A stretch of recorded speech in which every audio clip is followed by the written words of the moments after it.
Hello friends, कैसे हैं आप सब। प्रकाश क्लासेस में आपका बहुत बहुत स्वागत है। मैं वेद प्रकाश हाजिर हूं आप सभी के बीच एक लेटेस्ट सूचना के साथ। बहुत बड़ी खुशखबरी आप सभी लोगों के लिए है।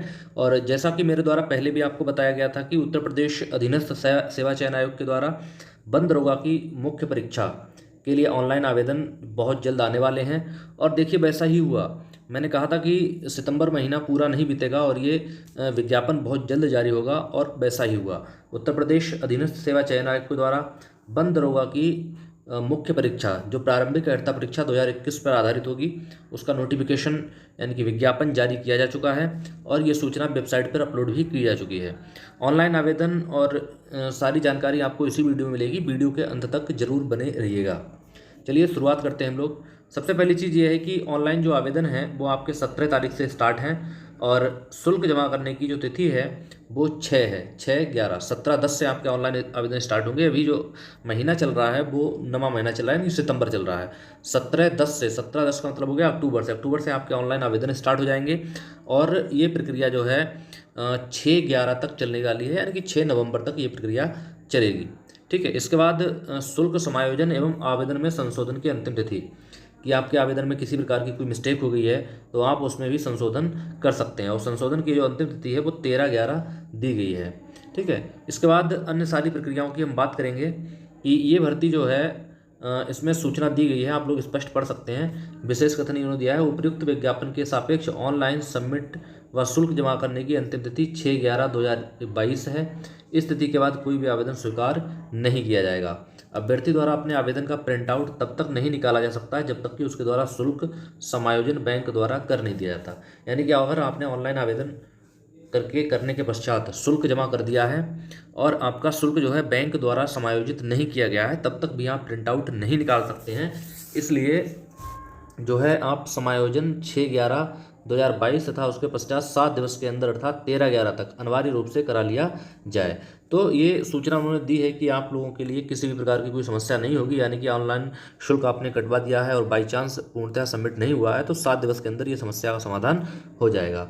सबसे खास चीज़ है, जो मेन बिंदु है, हम लोग वहाँ पहुँचते हैं कि उत्तर प्रदेश अधीनस्थ सेवा चयन आयोग लखनऊ के विज्ञापन संख्या 6/2022, ये बंद दरोगा की मुख्य परीक्षा, नाम भी यही दिया गया है कि मुख्य परीक्षा बंद दरोगा। और इन्होंने स्पष्ट लिखा है कि प्रारंभिक अर्हता परीक्षा 2021, ये जो बंद दरोगा की परीक्षा है वो प्रारंभिक अर्हता परीक्षा, जो आपका पेट का एग्जाम 2021 का हुआ था, पेट 2021 जो एग्ज़ाम हुआ था, पेट के आधार पर यह परीक्षा होगी।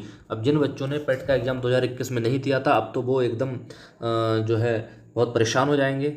और होना भी चाहिए, क्योंकि आप लोगों ने परीक्षा नहीं दी थी 2021 में, आपको परीक्षा देनी चाहिए थी। बंद दरोगा के 701 पदों की भर्ती आई है। पदों की संख्या देखा जाए तो बहुत कम नहीं है, क्योंकि 2021 में ऑन पेट का एग्ज़ाम देने वाले कैंडिडेट भी कम ही थे।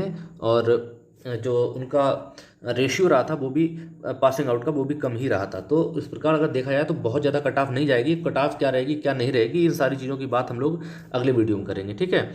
तो जिन लोगों ने पेट 2021 का एग्ज़ाम दिया है उनके लिए ये बहुत बड़ी खुशखबरी साबित हो सकती है। ठीक है। लेकिन आपको मेहनत करने की आवश्यकता है इसमें। इस परीक्षा के लिए आपको वास्तविकता में अच्छी मेहनत करनी पड़ेगी। ठीक। अब इसके बाद हम देखते हैं कि बंद दरोगा मुख्य परीक्षा 2021 हेतु शॉर्ट लिस्टिंग उनके प्रारंभिक अर्हता परीक्षा 2021 प्राइमरी एलिजिबिलिटी टेस्ट, जो पेट 2021 के स्कोर का आधार पर की जाएगी। ठीक है। आपका जो भी स्कोर रहा हो उसके आधार पर आपको शॉर्ट लिस्ट किया जाएगा। इन्होंने कहा है प्रारंभिक अर्हता परीक्षा 2021 में वास्तविक स्कोर अथवा नॉर्मलाइज्ड स्कोर में 0 उससे कम या नकारात्मक अंक प्राप्त करने वाले अभ्यर्थियों को मुख्य परीक्षा है तो शॉर्ट लिस्ट नहीं किया जाएगा। ठीक है। इन्होंने कहा है कि जो पेट 2021 में जो आपका वास्तविक स्कोर अथवा नॉर्मलाइज्ड स्कोर में 0 है या उससे कम है या नकारात्मक है, तब आप जो है शॉर्ट लिस्ट नहीं किए जाएंगे।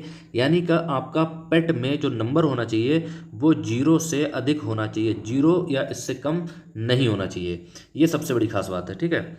इसके बाद हम लोग इसमें दी गई आगे सूचना दी गई है कि ऑनलाइन आवेदन करने वाले अभ्यर्थियों के लिए आवश्यक सूचना, क्या सूचना है इन्होंने इसमें स्पष्ट तौर से दिया है कि आप लोग UP.SC.Government.in के माध्यम से ऑनलाइन आवेदन कर सकते हैं। आवेदन की प्रक्रिया क्या रहेगी, इन्होंने सब कुछ दिया है, किस तरह से आपको आवेदन करना है, ये सब आप लोग पढ़ लीजिएगा इसमें। और जो जो मुख्य मुख्य चीज़ें हैं वो हम आपके लिए बता दे रहे हैं कि आपकी ऑनलाइन आवेदन प्रक्रिया जो है 2 प्रकार से इन्होंने दी है। एक जो प्राइमरी एलिजिबिलिटी टेस्ट के रजिस्ट्रेशन नंबर, यानी कि आप अपना रजिस्ट्रेशन नंबर डाल सकते हैं। ठीक है। जन्म तिथि, लिंग, उत्तर प्रदेश के निवासी होने संबंधी विवरण भर के आप लॉगिन कर सकते हैं। दूसरा ओटीपी के माध्यम से आप अपना, फिर भी आपको रजिस्ट्रेशन नंबर आपको चाहिए होगा, रजिस्टर्ड मोबाइल नंबर चाहिए होगा, उस पर ओटीपी जाएगा, आप वहाँ से भी लॉगिन कर सकते हैं। ठीक है, ये आवेदन करने की प्रक्रिया है। दूसरी खास चीज़ इन्होंने मुख्य सूचना ये दी है कि जिन ईडब्ल्यूएस वाले अभ्यर्थियों के लिए सूचना है, और बहुत ही खास सूचना है कि जिन अभ्यर्थियों द्वारा ईडब्ल्यूएस श्रेणी के अंतर्गत आवेदन किया जा रहा है, उनके द्वारा आवेदन की अंतिम तिथि से पूर्व निर्गत व आवेदन करने वाले वित्तीय वर्ष 2022-23 हेतु मान्य ईडब्ल्यूएस प्रमाण पत्र धारित किया जाना अनिवार्य है। ठीक है, इन्होंने कहा है कि यदि आप ईडब्ल्यूएस श्रेणी के अंतर्गत आते हैं तो आवेदन की जो अंतिम तिथि है, ठीक है, आवेदन की अंतिम तिथि से पूर्व आपका ईडब्ल्यूएस सर्टिफिकेट आपके पास होना चाहिए। ठीक, इसके बाद मुख्य मुख्य चीज़ें हम आपको बता दे रहे हैं कि फ़ोटो और हस्ताक्षर आपको अपलोड करने हैं अपने। ठीक है, इसके बाद एक घोषणा पत्र आएगा, उसमें आपको क्लिक करना है। ठीक, इसके बाद इन्होंने कहा है कि जो एप्लीकेशन प्रिंट आउट है वो डाउनलोड कब कर सकेंगे, ये मैंने आपको स्टार्टिंग में ही बताया था। Proceed to download and print the application form. ठीक है, वो आप तभी डाउनलोड कर सकते हैं, प्रिंट तभी कर सकते हैं जब आपकी फ़ीस जो है बैंक द्वारा कन्फर्म कर दी जाएगी। ठीक है, इसके बाद जो मुख्य मुख्य बिंदु हैं हम वहाँ पर पहुँचते हैं कि आपका आवेदन शुल्क क्या रहना है। इसके लिए आवेदन शुल्क की बात करें तो उन्होंने सभी श्रेणियों के लिए जो आवेदन शुल्क है वो लेखपाल की परीक्षा की तरह एकदम रखा है कि आपको आवेदन शुल्क कुछ नहीं देना है।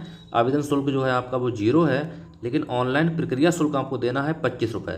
आप किसी भी वर्ग के हों, आपको ऑनलाइन प्रक्रिया शुल्क 25 रुपये सबमिट करना है। इसके बाद मुख्य परीक्षा के लिए जब आप शॉर्ट लिस्ट हो जाएंगे तब उसके लिए आपको 200 या 250 रुपये शुल्क अलग से आपका लिया जाएगा। वो उन्होंने इसमें स्पष्ट कहा है कि मुख्य परीक्षा है तो परीक्षा शुल्क का भुगतान केवल मुख्य परीक्षा में शॉर्ट लिस्ट किए गए अभ्यर्थियों द्वारा ही अलग से लिया जाना है।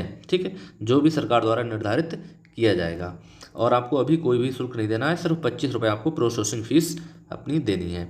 आवेदन में संशोधन भी कर सकते हैं 13 तारीख तक। ठीक है, 13/11 तक। और संशोधन क्या क्या, किन किन चीज़ों में आप संशोधन कर सकते हैं।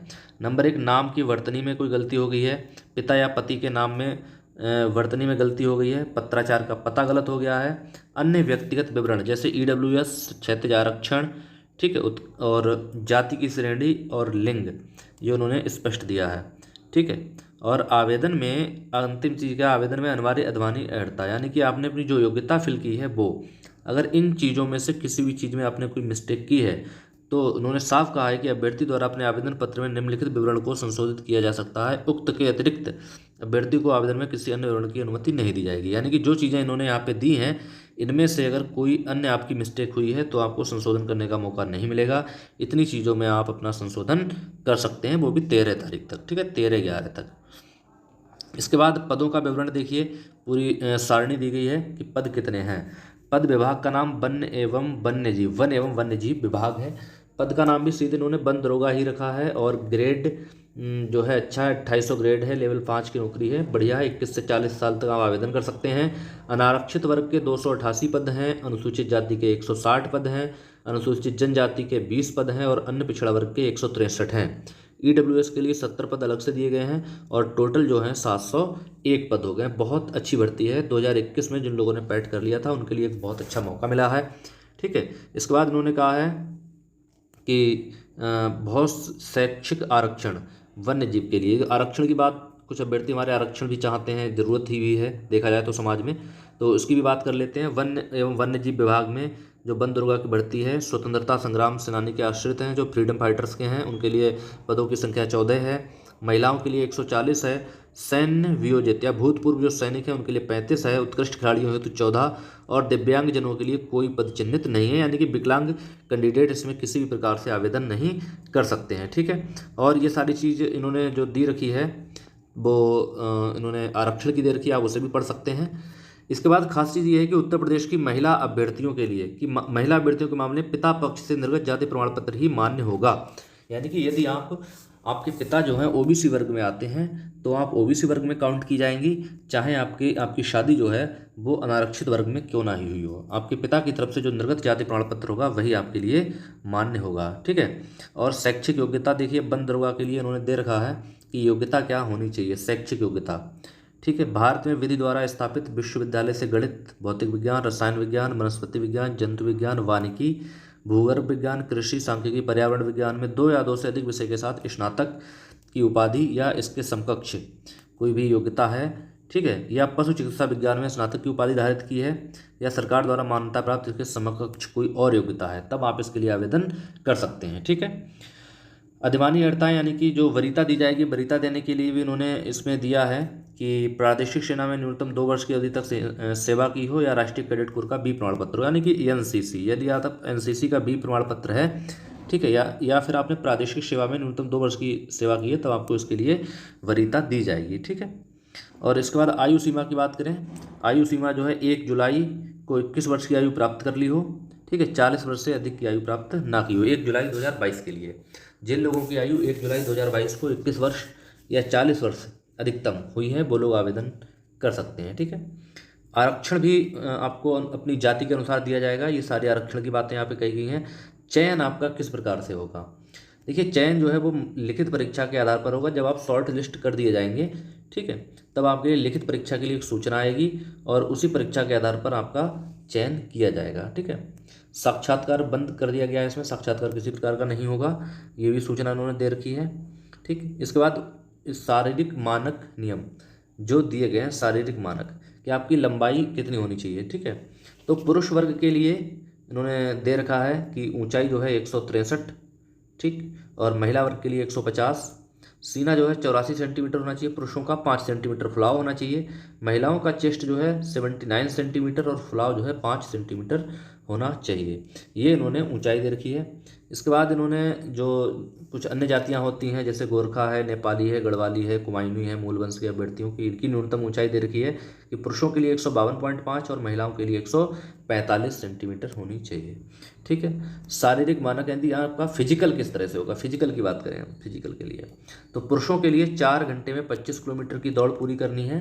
ठीक है, पुरुषों के लिए, पुरुष जो हैं 4 घंटे में 25 किलोमीटर की दौड़ पूरी करेंगे और महिलाएं जो है 4 घंटे में 14 किलोमीटर की दौड़ पूरी करेंगे, चाहे वो पैदल चाल परीक्षण हो, चाहे वो दौड़ के करें, जैसे भी करना हो उनके लिए कर सकती है, सुविधा दी गई है। ठीक है, इसके अलावा और किसी भी प्रकार का कोई भी फिजिकल नहीं होगा।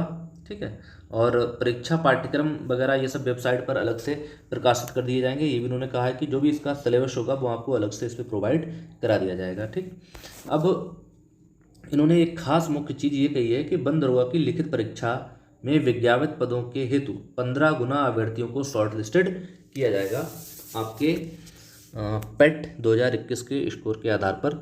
जब आप शॉर्ट लिस्टेड हो जाएंगे उसके बाद आपकी एक लिखित परीक्षा होगी और लिखित परीक्षा में जितने भी पद हैं, ठीक है, उसमें 15 गुना अभ्यर्थियों को अंतिम कट ऑफ या परसेंटाइल स्कोर के आधार पर 0.2 स्थानों तक, ठीक है, आपको शॉर्ट लिस्टेड किया जाएगा मुख्य परीक्षा हेतु। जितना भी आपका पेट में स्कोर है उस पेट के स्कोर के आधार पर आपको पदों की संख्या का 15 गुना जो है शॉर्ट लिस्ट किया जाएगा। ठीक, इसके बाद और उन्होंने सामान्य चीज़ें दी गई हैं, इनको आप पढ़ सकते हैं। ठीक, किसी प्रकार की आपको आवेदन में कोई गलती नहीं करनी है। जो भी अगर कोई समस्या आ रही है तो आप हमें कमेंट करके बताइएगा, हम उसके आपके कमेंट का जवाब अवश्य देंगे। ठीक है, बाकी अन्य सामान्य चीज़ें हैं जिन्हें आप पढ़ सकते हैं। और इसके अलावा इसके लिए कट ऑफ क्या रहेगी, कितने पेट के स्कोर तक वाले बच्चे इसमें शॉर्ट लिस्टेड किए जा सकते हैं, इन सब चीज़ों के लिए हम वीडियो आपको अलग से प्रोवाइड करा देंगे। मिलते हैं नेक्स्ट वीडियो में। जय हिंद दोस्तों।